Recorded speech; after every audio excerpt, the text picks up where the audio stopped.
Welcome to Bread and Beer.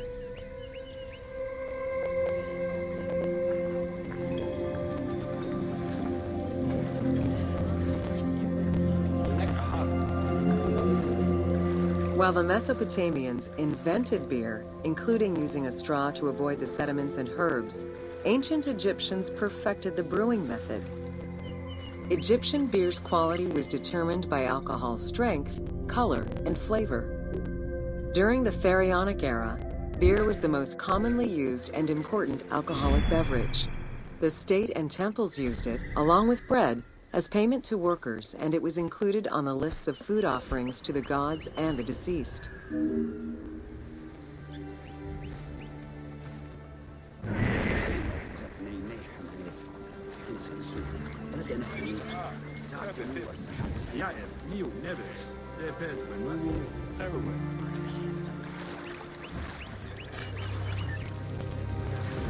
Tavet حيارد مير بحين سنسو رد إن إف إني خس دعاتي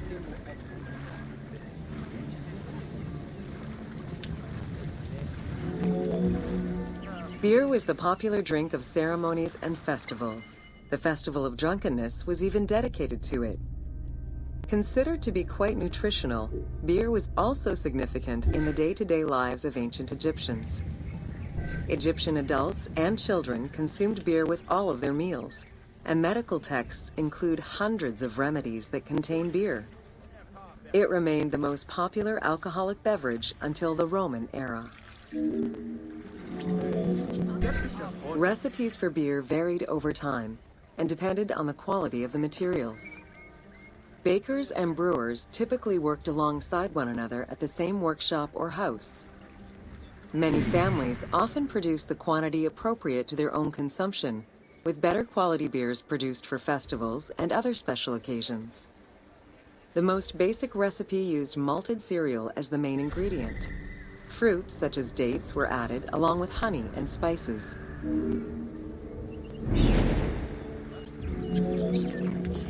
Recipes for beer varied over time and depended on the quality of the materials. Bakers and brewers typically worked alongside one another at the same workshop or house. Once baked, bread would be crumbled into the brew to start the fermentation process.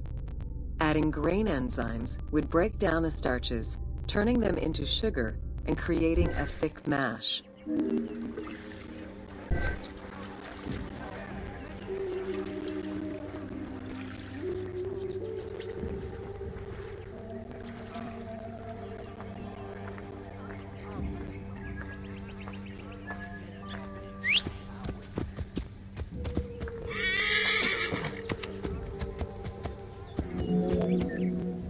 Once ready, the bread and grain mixture was compressed and then strained through a sieve with water into the mix of malt beer.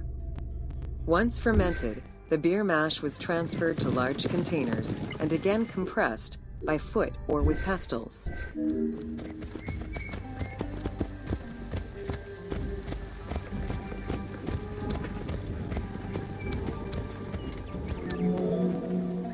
Once smooth, the beer was stored in pottery jars and sealed with a clay stopper. It probably couldn't be kept for long and likely had a thick, pasty appearance and texture. Very little was wasted. Leftover grains were reused to make sourdough bread or combined with the next batch of beer.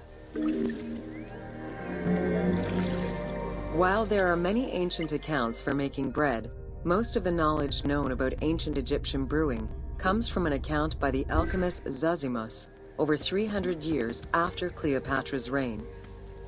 More recently, Dr. Delwyn Samuel, an archaeobotanist, has proposed alternate antique techniques to brew beer. However, experts are unable to replicate an authentic beer since not all of the techniques and ingredients used by ancient Egyptians are known yet.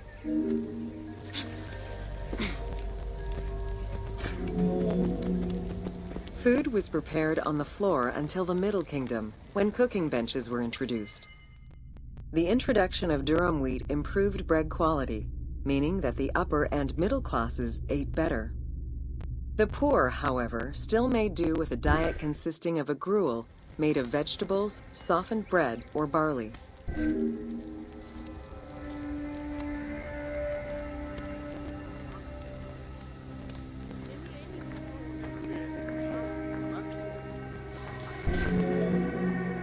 Dough was kneaded by hand or foot, and when sufficiently blended, additional items were added, such as fruits, nuts, honey, and spices. To leaven the bread, they added sourdough or leaven from beer brewing. Ovens were circular or beehive-shaped and made with clay or brick. If there was no oven at all, a bread maker used the hot sand to bake flatbread, a technique still in use by some Berbers today.